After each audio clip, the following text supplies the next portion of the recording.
السلام عليكم اخوتي المشاهدين، كنتمنى يا ربي تكونوا كلكم بخير وعلى خير واحوالكم طيبه.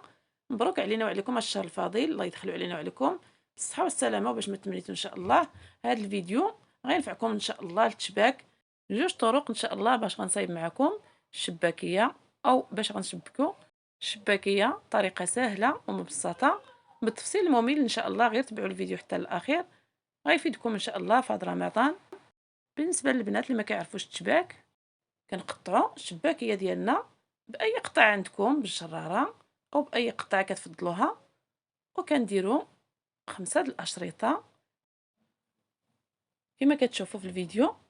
كنديروا الشريط الاول على الشريط الثاني، كنخليو هذيك العوينه من الوسط، وكنقلبوا الشباكيه، كنقرصوا الشريط الخامس مزيان، كتشكل لينا ديك الوريضه الوسط، وكنقلبوا الشباكيه ديالنا، كنقادو ديك الوريضه بالاصبع ديالنا باش تسهل عليكم الطريقه.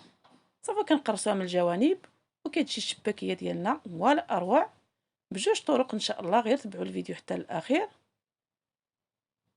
كما كتشوفوا دائما 5 د الاشرطه، ممكن ديروا حتى 6. كنديروا الشريط الاول فوق شريط الثاني، وكنقلبوا الشباكيه ديالنا، وكنقرصوا شريط الخامس، نقرصوه مزيان باش ملي كنقليو الشباكيه ما كتحلش لينا نهائيا. وكنحاولوا نشكلوا هذيك الوريضه ملي كنقلبوا الشباكيه بطبيعه الحال، وكنقرصوها من الجوانب، كتقادوا ديك السنينات من الجناب باش كتعطيكم واحد المنظر جميل بزاف. هذا هو الشكل ديال الشباكيه. الشباك ديالها سهل بزاف.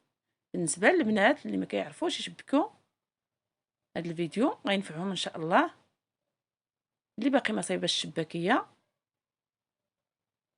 دائما كنديروا شريط فوق من شريط، والخامس كنقرصوه مزيان، وكنقلبوا الشباكيه، كنخرجوا ديك الوريضه اللي شكلنا في الاول، كنحاولوا نقادوها بالاصبع ديالنا غير باش تعرفوا الطريقه بهذا الشكل هذا. وقرصوا الشباكيه ديالكم من الجناب، الا كاين شي زوائد كتحيدوه. وهذا هو الشكل ديالها.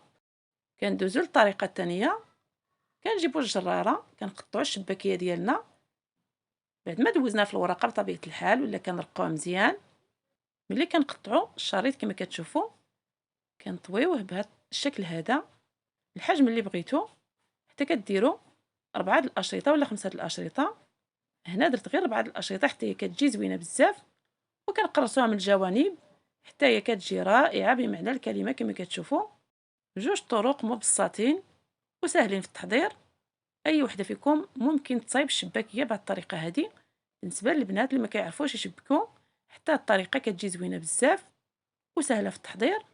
دائما كنقرصوها مزيان من الجوانب باش كتسد لينا ما كتحلش ملي كنقليوها.